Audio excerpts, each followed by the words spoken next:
I'm at the intersection of Highway 167 and I-20 here in Ruston, where the tornado passed through just a few hours ago. And I'm going to take a step off to the side here that you can just see there is just destruction everywhere. That last radar scan really showed how much it's tightened up. It's rotating very, very strongly, has that classic hook echo signature. Again, a storm relative velocity. We're probably going to keep this on here as this is our eyes that tell us how the storm is spinning. You can see some of these communities here where that shear is most pronounced. We're going to be focusing mainly on the Ruston area as the circulation continues to pass. Actually, it looks like it has just passed over Ruston proper here. Draw out that area of rotation again. It's kind of starting to tighten up here, as you can see on the radar. Those greens and those reds starting to get closer to each other.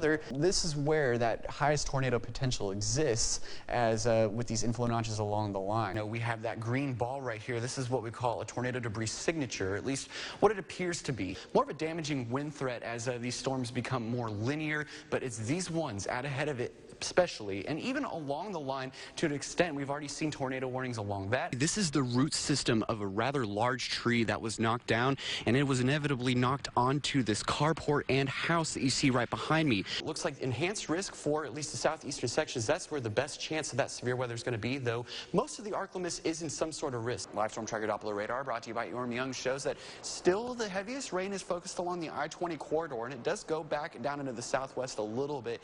This is about 3:30 in the morning on Monday, not quite in our neck of the woods yet, but it's knocking right on our doorstep. And then we'll see that line of showers and storms holding together. This is right around morning rush hour. We're going to be keeping an eye on this disturbance out in the Atlantic. It is called Disturbance 1. It's of 3 disturbances currently out in that area.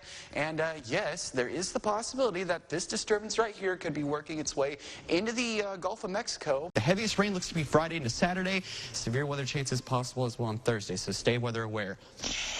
My recommendation would be to get outside on Monday and enjoy the beautiful weather while it's still here. Did it work? They saw sleet and snow starting off in Union and Calhoun counties, pushing eastward into Bradley County, and then eventually continuing to work eastward into Drew, Ashley, and Chico counties. Well, happy Easter Sunday to you. Another glorious day, or I should say excellent day. So look at that. Future Tracker wants to paint over 5 inches of rain in Ruston. Here about 3.5 inches in the Twin Cities. We'll drop from the middle 50s to the upper 40s during that prime trick-or-treating time, and it will be breezy too, so you might want to add in a couple extra layers underneath that costume if you're taking the kiddos out to trick-or-treat.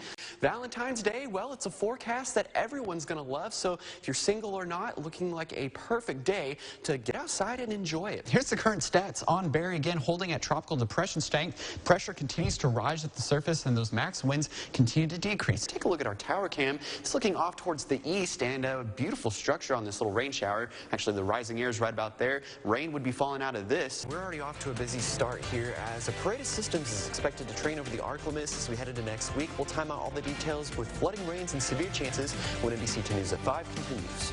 It will continue to head northward through the course of the night, getting into Arkansas by about the time we get to the 10 o'clock newscast. We're starting to see more severe drought developing across more portions of the ArcLMS. Pretty much everyone's at least abnormally dry now at this point, and this is why we're starting to see those burn bands increasing. But we certainly went on a roller coaster ride with our temperatures today. Started off in the middle 30s, went all the way up to the lower 60s. Now that the sun went down, we are dropping right back down in the 40s. Eventually, we'll get to the 30s later on tonight. Another chilly one is expected. We'll have a few clouds around, though, and then more of the same expected for tomorrow as temperatures get into the lower to middle 60s, the sunshine, and a few clouds around. It's your forecast burst. NBC 10 News at 10 starts right now. Now, your local weather with meteorologist Brian Briggs.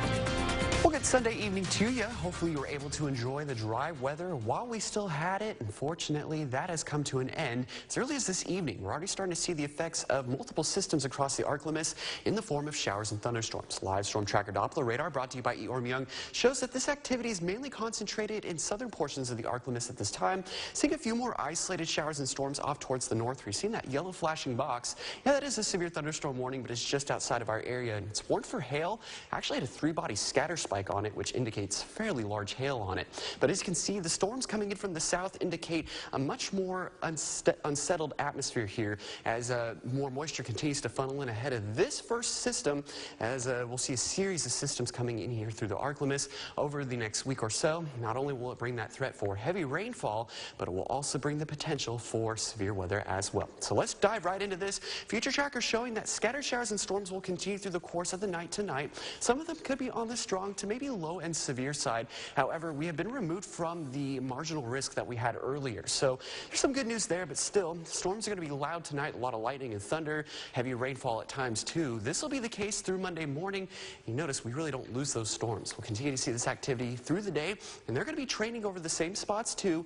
And this is when our flood threat really ramps up through the course of the day. So in addition to that heavy rainfall and flooding threat, we will also see the potential for severe weather. So Storm Prediction Center still keeping us under a marginal risk for Monday. Again, this is to account for that hail potential mainly, but some gusty winds cannot be ruled out, and maybe an isolated tornado as these storms continue to push through. But as we go through Monday night into early Tuesday, this activity will at least temporarily wind down before it's replaced with more rainfall. But this will not offer the severe chance as we head into Tuesday. So there's some good news there, but again, with the rain continuing to train over the same spot over and over again, that flood threat is just going to continue Tuesday and into Wednesday as well. So how much rain could we possibly see out of this system? Well, a lot of us, or at least most of us, should see about 4 to 6 inches of rain plus. It gives it a little bit of wiggle room considering that some of us could see more than that. And there is a little bit of an area up in northern and eastern portions of the arc limits that could see half a foot or even more. So this is why the National Weather Service has issued a flash flood watch for a good chunk of the arc limits going through 6 o'clock Wednesday to account for that heavy rain potential, not only for the potential for flash flooding, but also just aerial flooding as well. So again, turn around, don't drown if you encounter a flooded roadway, as it'll be dangerous with all the water that is expected to come out of these storms. So as if we didn't have enough to talk about already, Wednesday will pose the threat of severe weather as our atmosphere becomes reestablished, more unstable again during that time frame. So looks like most of the arc limits under a slight risk during that time frame. We also do have it enhanced for our extreme eastern river parishes here, and again, that counts all modes of severe weather being possible with this next storm system. So current temperatures are generally in the 60s right now. It is a mild night, and it'll continue to be mild as we go through the course of the night tonight. Only expected to drop into the lower 60s. Again, scattered storms expected with severe possible, and then that'll be the case for our Monday as well. But again, flooding looks to be the highest potential, even though we do have that low end threat for severe storms. So quick look at the 7-day forecast shows that again, we remain unsettled Monday, Tuesday, and Wednesday, and then we do see a brief dry period for Thursday into Friday. But look at Valentine's Day, actually the nicest day of the week. A little bit chilly though, so good for any sort of Valentine's Day plans there. But that is short-lived as we see yet another system, unfortunately, by the time we get to next weekend. That's going to be it for weather, more sports, and CJ Macklin after the break.